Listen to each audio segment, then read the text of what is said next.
여러분, 저는 지금 도라노먼 힐즈 스테이션 역에 나와 있습니다. 상업지구로서 제일 직장도 많고 큰 빌딩과 좋은 건물인데, 거기를 아침 일찍 호텔에 나와서 방문을 했습니다. 제가 여기 있는 작은 교회를 한번 방문하고 싶어서 코스에 넣고 한번 찾아봤습니다. 어디 교회냐 하면 여기입니다. 일본 기독교회 교회라는 곳을 찾아왔고, 이렇게 작은 건물로서 이 빌딩들 사이에 모던하게 뭐 건물 구경하는 건 아닌데 작게 교회가 이렇게 되어 있습니다. 이거 뭐 이렇게 빌딩 사이에 굉장히 이렇게 작고 아담하게 나와 있습니다. 문이 닫혀있어서 들어갈 수는 없을 것 같고, 제가 한문을 정확히 모르겠지만 주일 성수라고 써있는 것 같고 6월 11일 주일 10시 반 예배만 있네요. 설교 본문이랑 소개되어 있는 것 같고, 이게 끝입니다. 교회인지도 모를 겁니다. 사실 제가 여기를 왜 왔냐 하면 신학교에 다닐 때 한국교회사라는 수업을 들었었습니다. 한국 초기 기독교 100년 전 조선 말 때부터의 역사를 다루는 시간이었는데, 개신교가 한국에 조선에 들어오는 과정들을 이제 배우는 시간이 있었는데, 제가 인상 깊게 좀 느꼈던 건 뭐냐면, 한국은 복음이 들어온 이전부터 이미 말씀 번역이 준비되어 있고 성경책이 먼저 준비되었다라는 얘기를 해주시면서 했던 얘기가, 여기 이 교회에 관련된 이야기인데, 1882년에 이모군란 때 이제 명성황후의 목숨을 지키는데 공헌한 자가 있는데, 그게 이제 이수정이라는 사람이었다고 합니다. 이제 이때 개화된 일본을 보기 위해서 1882년 9월에 일본 유학을 오게 된 거죠. 메이지 유신이랑 일본이 우리 조선보다는 먼저 개화를 시작하고 앞서가기 시작했으니까 그것을 보기 위해 일본에 왔는데, 그때 일본 교회에서 굉장히 중요한 치다센을 만났다고 합니다. 치다센이라는 사람을 만나서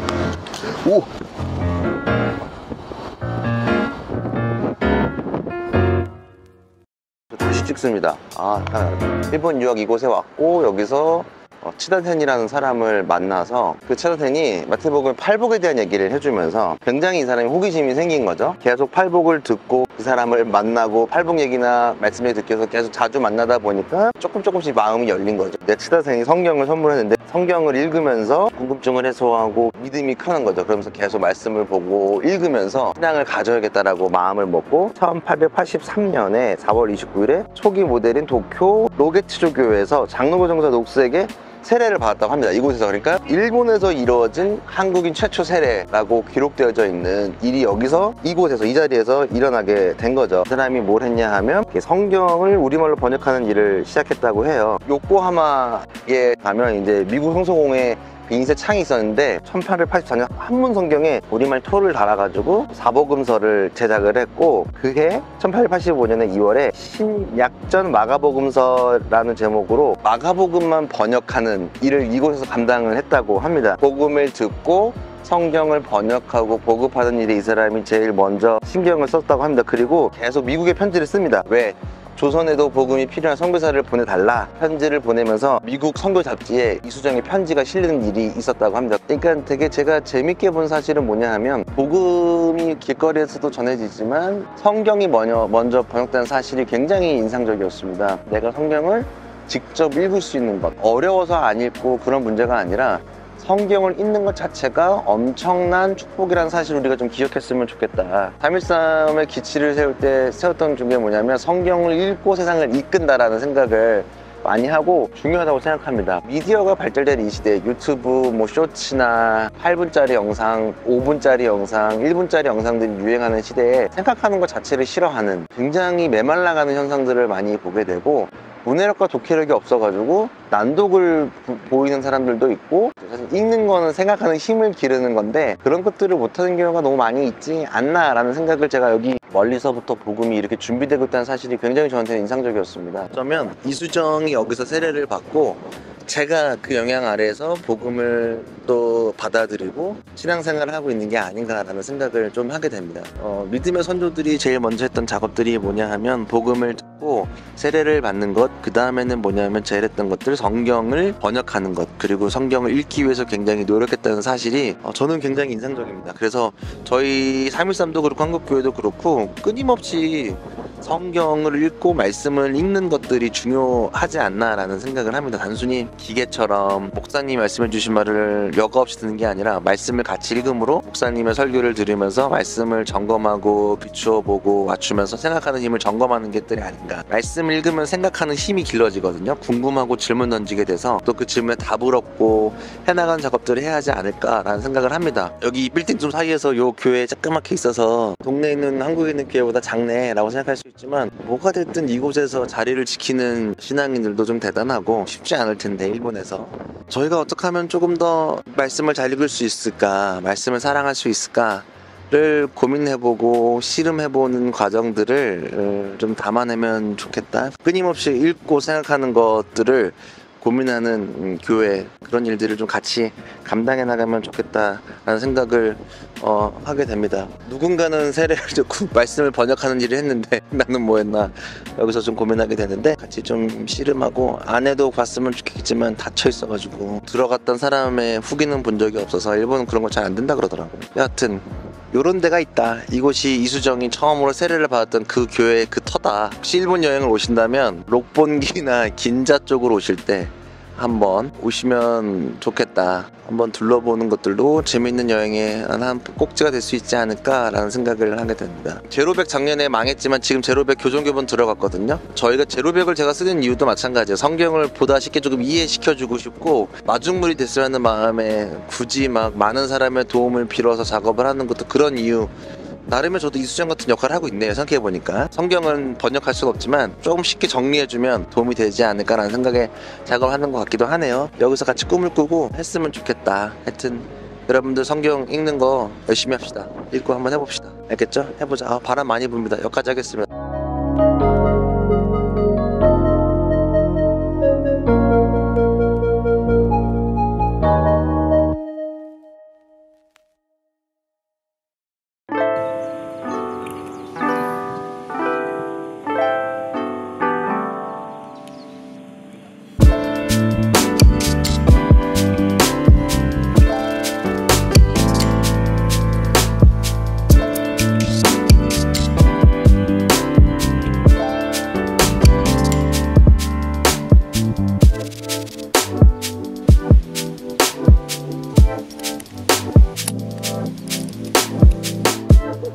저는 지금 도쿄타워 근처 프린스 시바공원에 앉아있습니다. 파리에 있는 에펠탑이랑 비슷하게 생겨가지고 나름 뭐 대리만족하고 있습니다. 남산공 오는 것 같은 느낌. 죄다 한국 사람밖에 없어가지고 묵방 먹으러 같이 가도 무방한 상태. 앉아있는데 좋네요. 이렇게 와서 자연스럽게 앉아있고 여기 있으면서 드는 생각이 이제 글로컬리제이션이 뭔지 좀 보게 되고 또 더 나아가서 되게 글로벌한 세계를 많이 본다는 느낌을 많이 받아요. 저 어렸을 때만 해도 제가 80년생이라서 일본 문화를 많이 보고 자랐고 뭐 마스크맨, 짱구, 헤이캅스, 다간, 그랑조, 쿠왕수도리 뭐 등등등 일본 드라마나 영화를 저는 많이 봤었어요. 노다메칸 다리레가, 구센, 조제 그리고 호랑이들 일본 가족 영화를 제가 좀 좋아해가지고 나미야 자파점, 어느 가족, 행복목욕탕, 우드자, 남극의 셰프 1년이 일본 우리나라보다 시대가 조금 더 빨리 가서 그 시대를 얘기하고 있는 영화를 보면 먼저 확인한다는 느낌? 레퍼런스를 확인하는 느낌이 좀 많이 들어서 그들이 제시했던 영화의 메시지들이 지금 우리 상황과 되게 잘 떨어지는 것들이 많이 있어요. 가족이 붕괴되고 새로운 가족이 태어나고 서로 화합이 필요하고 개인화되는 모습들, 세대 간의 갈등거나 그리고 여전히 자아를 찾아 헤매는 너무 완갑받는 사회에서의 젊은이들 이런 모습을 좀 볼 수 있었던 먼저 나아가고 있는 나라니까 좀 참고하는 모습들도 좀 봤었던 기억들. 저한테는 교과서 같은 역할을 좀 했던 나라가 아니었나 라는 생각을 하면서 일본에 왔고 뭐 여전히 우리보다 더 강국인 건 맞죠. 군사력도 그렇고 경제력도 그렇고 여러 가지로 우리한테 영향을 주고 있는 건 맞지만 그래도 이제는 한번 같이 좀 비빌 만한 그러나 뭔가 조금 더 얘네가 앞서가고 있다는 느낌이 계속 축구도 그렇고 스포츠 부분도 그렇고 계속 뭔가 고민들을 많이 받는 나라인 것 같습니다. 그래서 좀 신기한 부분들도 많이 있고, 사실은 지금 삼성이 세계적인 기업이 됐지만 저 어렸을 때만 해도 소니가 뭐 진짜 짱이었고, 워크맨 갖는 게 뭐 마이마이 이런 것도 아니고 워크맨 갖는 게 제일 진짜 소원이었고, 지금도 뭐 명기지만 좋고, 카메라도 그렇고, 뭔가 배우려면 일본에 가야 된다. 왜냐면 뭐 하여튼 모든 브랜드들이 일본을 거쳐서 한국을 왔었기 때문에 빠르게 보려면 일본을 왔어야 됐다는 생각들도 많이 있었고, 옷도 그렇고 뭐 저 어렸을 때 일본 하라주쿠나 신주쿠 스타일 입고 싶어서 노력했던 모습들도 있고, 음악도 그렇고 엑스제페 막 스마프 이런 음악도 듣고 또 했었고, 앞서간다는 느낌. 커피 문화나 이런 건 사실 티 문화는 다 일본에서 넘어온 가공된 것들이 너무 베이커리 문화라던가 이런 것들이 일본에서 다들 넘어왔기 때문에 배우고 싶고 따라가고 싶고 앞서가는 듯한 느낌이 좀 있었는데, 우리나라가 덩치가 커지는 것도 있겠지만 여행지 와서 제가 매번 느끼는 건 동남아를 가든 한국을 가든 어디를 가든 사고 싶어하는 브랜드들은 뻔하거든요. 흔히 명품이라고 부르는 브랜드들을 가게를 간다거나 글로벌 패션 브랜드들 옷을 입는다거나 다른 게 조금 있긴 하지만 그런 거 막 쇼핑몰 가는 것도 좀 지치고, 로컬 상품들도 뭐 사실 여기 현지 다이소나 이런 가봐도 한국이랑 비슷한 것들, 왜냐면 다 중국에서 오기 때문에 다 비스무리한 것들이 여전히 가지고 있다는 생각들이 듭니다. 그러니까 야, 진짜 우리나라가 체급이 커지고 성장했구나를 느끼면서 동시에 이렇게 세계화되는 흐름에서 교회는 세계화의 흐름의 중심에 있나라는 고민을 해봤을 때 그건 또 적절하지 않은 것 같기도 하고, 비슷하거든요. 사실 이렇게 있는 게 다 비슷한데 신사가 많이 동네마다 있더라고요. 저희가 동네마다 십자가가 있는 것처럼 여기 신사가 그렇게 많이 보이던데, 그렇게 일상 속에서 같이 있는 종교일 건가? 교회가 여기처럼? 브랜드들은 세계화가 됐지만 뭔가 기독교는 흘러가지 못한다는 생각을 좀 하게 됩니다. 저도 여기 오면서 가져온 카메라들은 일본 제품들도 많이 들고 있거든요. 카메라 같은 경우는 사실 대부분 일본 카메라고, 그러니까 일본이 어렸을 때는 따라가고 싶고 배우고 싶고 이기고 싶었는데, 또 일본에 대한 불편한 마음들, 이 사람들은 왜 저럴까? 독도에 대해서 왜 그럴까? 치사하게 볼까? 야욕을 부릴까? 왜 사과 안 할까? 글로벌한 시대라서 서로 떨어져서는 이 나라를 지워놓고는 생활할 수 없고 소비할 수 없는 이 시점, 그러면 뭐가 중요할까? 우리가 일본을 따라잡기 위해서 많이 흉내냈던 것들이 있고, 얘들도 보면 이렇게 외국 문화들이나 이런 것들을 많이 모방하고 발전시키기 위해서 했던 것들이 있으니까, 얘네들이랑 우리랑 달라, 니네 거 다 제끼고 할 수 있는 부분은 아니고 함께 뭔가를 만들어가야 되는 것들이 있을 텐데, 무분별하게 문화를 저희가 떼놓고는 교회에서 뭔가 얘기했습니다. 싫지만 함께 가야 되는 것들, 뭔가 불편하지만 함께 화합을 이뤄야 되는 것들이 우리 가운데도 좀 있는 건 아닌가라는 생각을 여기 앉아서 하게 되는 거예요. 싫지만 얘네랑 뭐 떨어져서 뭐 할 수가 없으니까, 일본이랑 너무 불편해도 그런 것들도 만들어야 되고, 또 결국 뭔가 계속 연결되어져 있고, 싫어도 함께 살아가야 되고, 불편하지만 함께 숲을 이루어가는 것들을 한번 좀 고민해 볼 수 있으면 좋겠다라는 생각을 여기 앉아서 조금 생각하게 되네요. 할 수만 있다면 불편한 것들과 함께 공존할 수 있을까? 교회에서도 뭔가 선을 긋고 너와 나를 구분하는 것, 근데 사실은 너와 나를 구분하는 것 이상으로 함께 연결되어지는 것들 고민해야 되거든요. 그러니까 이웃과 함께 살아가는 것들을 고민해야 되는데, 우리가 어떻게 함께 살아갈 수 있을까에 대한 고민을 우리도 좀 계속 해야 돼요. 그래서 저희가 좀 계속 마음에 드는 것들이 다문화에 관련된 것들이 좀 단순히 인종적, 또 가정적인 게 아니라 양극화가 되면서 다양한 사람들이 좀 튀어나오고 있잖아요.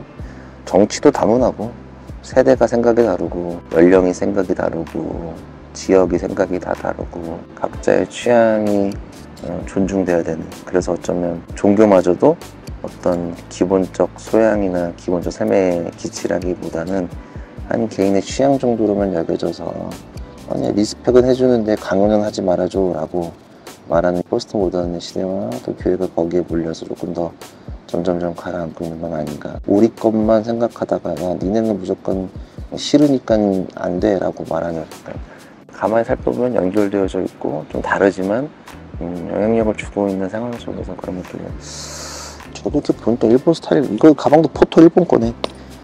비슷하면서도 다르고 다르면서도 비슷한 모습이라는 이 계속 불편해지고 뭔가 조금 어그러지는 이 국가 간의 상태, 사회 내에서 저희도 비슷하지만 다른 모습들을, 다른 생각들을 하고 있는 사람들과 또 어울려야 되거든요. 생긴 건 같지만 다른 생각하고 있는 사람들이 한국에도 많이 있고, 이슈에 대해서도 다르게 해석하고, 또 세대가 다르고 나이대도 다르고 바라보는 것들이 다르니 여기 와서 한 번 더 그런 거 생각하면서 한국 와서 좀 해봐야겠다, 참고해봐야겠다는 생각을 또 하게 됩니다.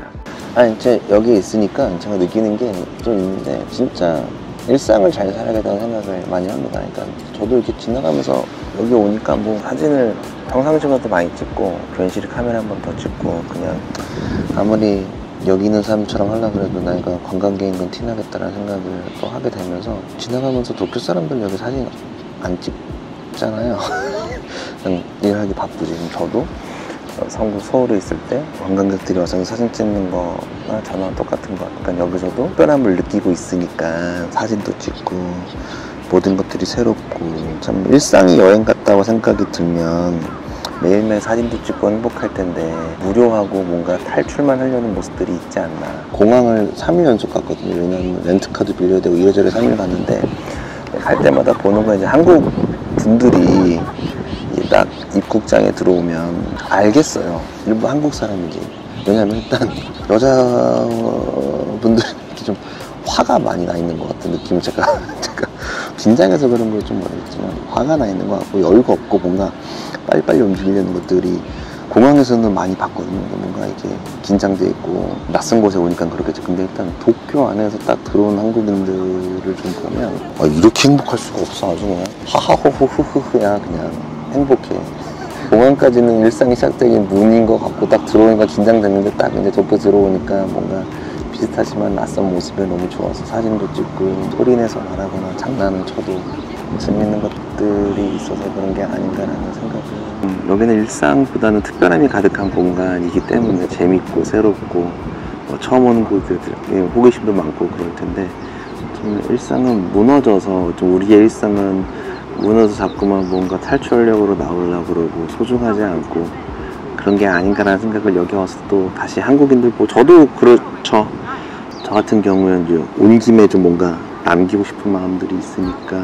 저도 일상에서 많이 뭐든 찍어보려고 노력하는데 잘 안 되는 것도, 너무 익숙한 공간이라서 되려 겁내는 것도 있고, 여기는 익숙하지 않은 공간이라 지금 도쿄타워 앞에서 지금 땅바닥에 주저앉아가지고 영상 찍는 것도 낯설고, 또 제가 이렇게 주저주저 말해도 한국인들만 없다면 내가 뭔 말하는지 모르니까, 난 관광객이니까 어차피 여기 있다 떠나니까 그런 생각이 또 들기도 하는데, 사실 매일매일은 하나님이, 예수께서 주님에게 십자가 핏값으로 우리에게 주신 선물 같은 날이잖아요. 그리고 눈을 감았다 뜨면서 죽음과 부활을 경험하는 기적 같은 루틴을, 창조적인 원리가 벌어지는 날이 오늘 하루인데, 하루를 더 소중하게 여기는 것들, 한국에 돌아가면 또 저에게 펼쳐질 일들, 일상들을 잘 더 소중하게 여기고 알차고 좀 스페셜하게 하루하루를 경험할 수 있으면 좋겠고, 하나님 주신 것들을 잘 해나갈 수 있는 그 흐름들을 좀 만들어보고 하나님과 소통할 수 있는 나날을 만들어야겠다. 한국에서 관광객 모드로 좀 하루하루를 살아야 되지 않나.